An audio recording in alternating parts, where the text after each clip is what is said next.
the world is framed in economic languages. And I realized that rather than fighting against it, I wanted to walk back towards it and try and reclaim economics, try and reclaim its roots. I mean, economics from the ancient Greek means household management.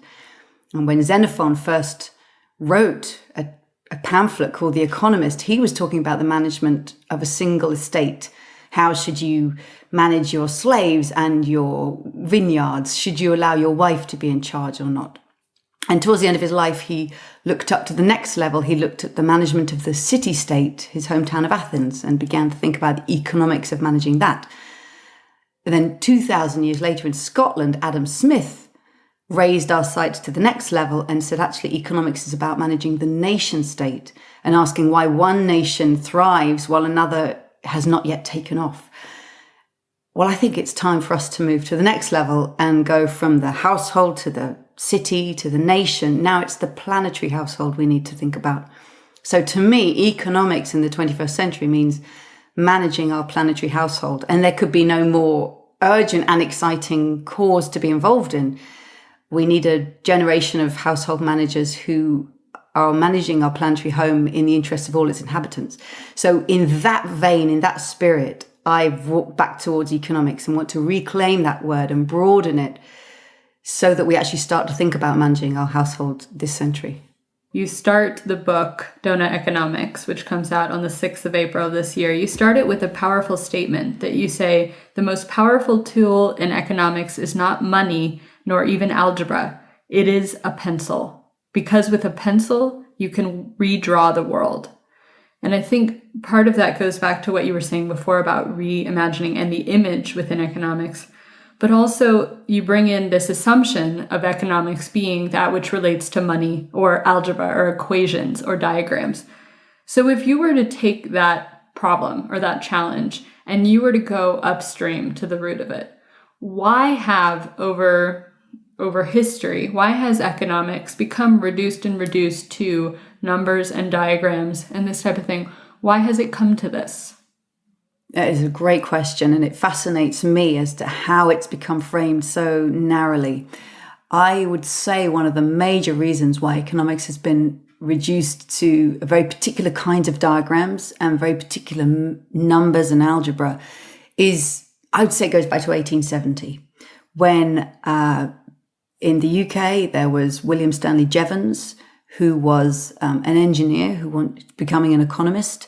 In Switzerland, there was Leon Walras. In Austria, there was Karl Menger. They wanted to make economics a science as respectable as physics. This was the ambition. They saw the towering genius of Isaac Newton, who had discovered the underlying laws of motion of the world, and he could describe the movement of falling apples or rotating planets with his physics, and on it had been built incredible empires. And they explicitly said, we want to make economics as respectable science as physics. And so they took it directly as a metaphor. Just as a pendulum swings to rest because gravity pulls it down, so markets are drawn to equilibrium because prices pull them into position. And they loved playing with this metaphor. They even drew their diagrams in the style of Newton. So if you look back at Jevons's diagrams of supply and demand, they were drawn in the style of Newton's diagrams of a falling object.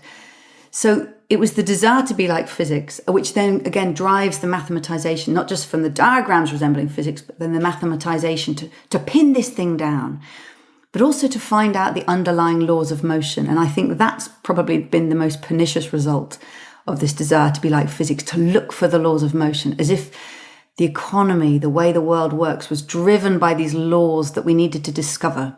And I think that's really led us astray over the last 100 years and has given rise to a very strong neoliberal story that let the market do its work. Market forces, again, the language of mechanics, market forces will bring the economy into its right position. Don't get in their way, they will sort things out.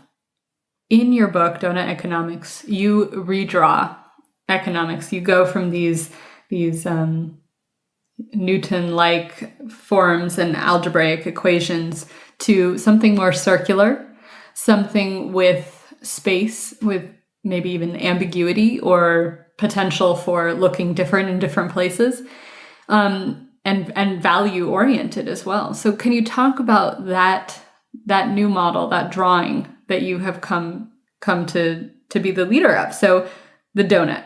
So tell us about it, and how does this change how we look at economics? So in the book, I'm critiquing the old ways of drawing, but I believe we're at a point in the world where critique is not enough. You have to go beyond, and you have to be propositional.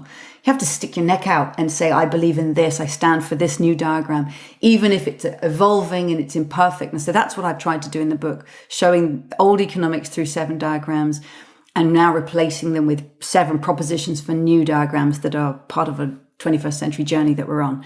And one of them is focusing on what is the goal of the economy. Well, the old diagram that told us what the goal of the economy was one that almost had to be drawn because it was so implicit in the language. It was the goal of GDP growth, which is just an ever-rising line going up, up, up, this deeply rooted notion that forward and up is good. So we have an ever-rising line of GDP growth. But we know that GDP growth and growth itself is not bringing all the well-being that we want in the world. The process we have now of GDP growth is leading to extraordinary environmental degradation and extraordinary inequalities as well. So I wanted to replace that with a new vision.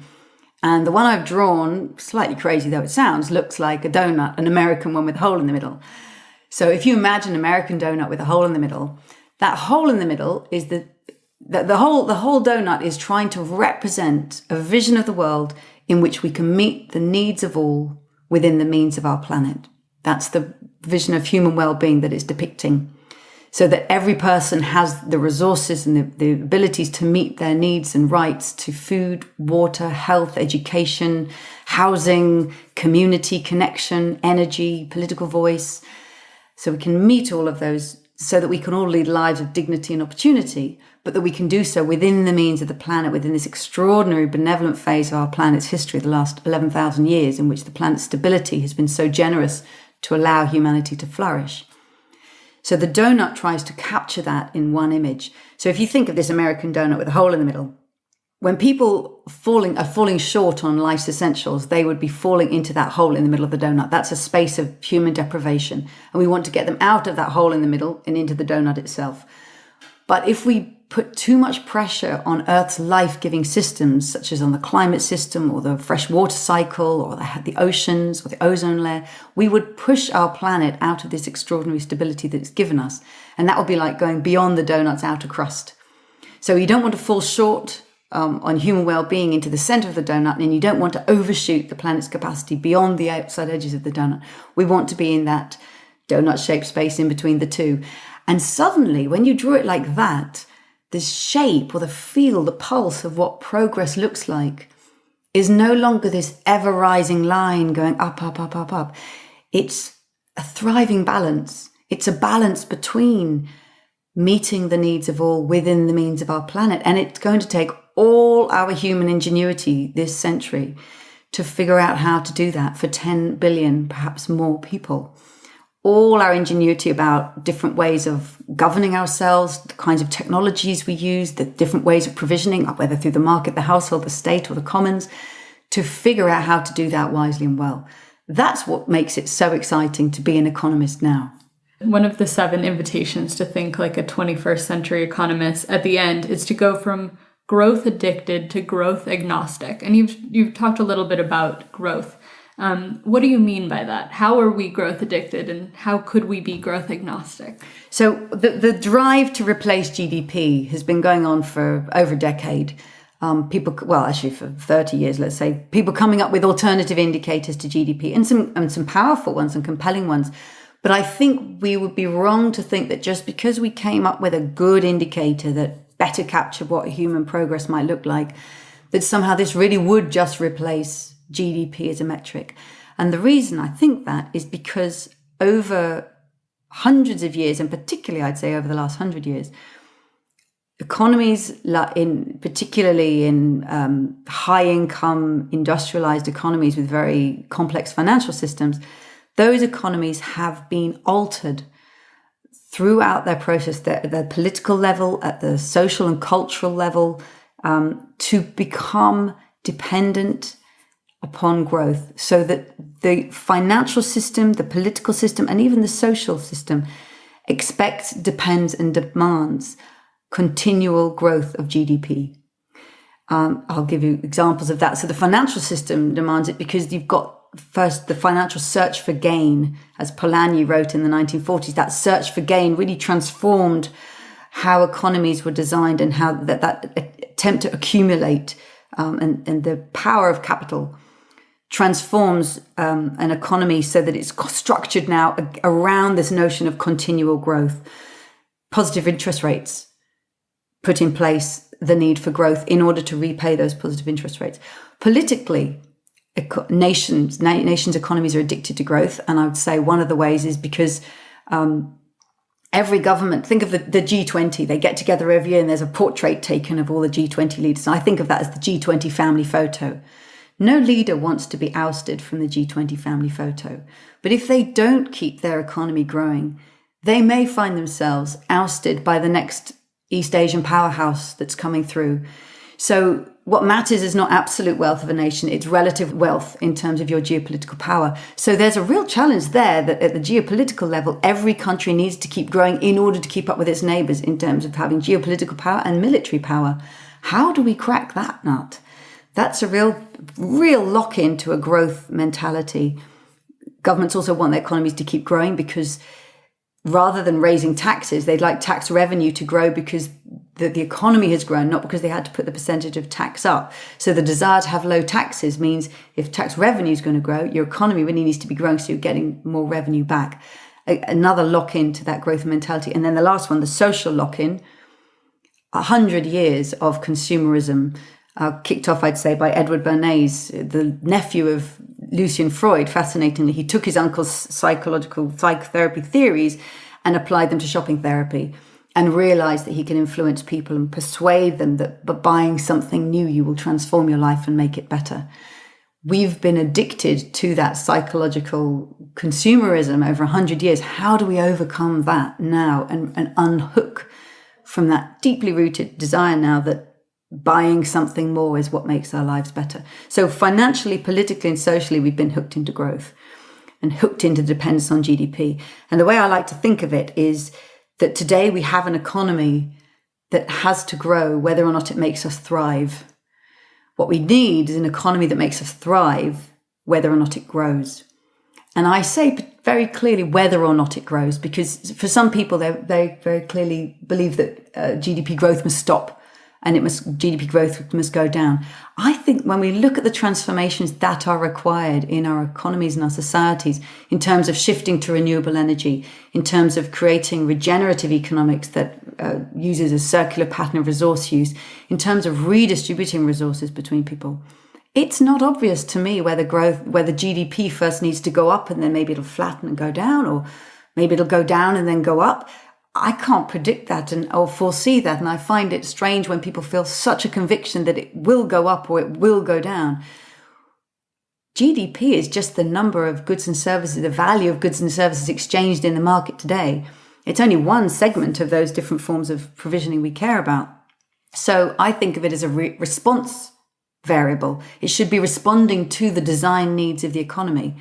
And that means it might go up and it might go down. If we're going to be able to allow it to respond, we have to overcome that addiction to its growth, because we're currently locked into it growing. So we don't have the space to redesign our economy around it being regenerative and distributive. We're still locked into growth.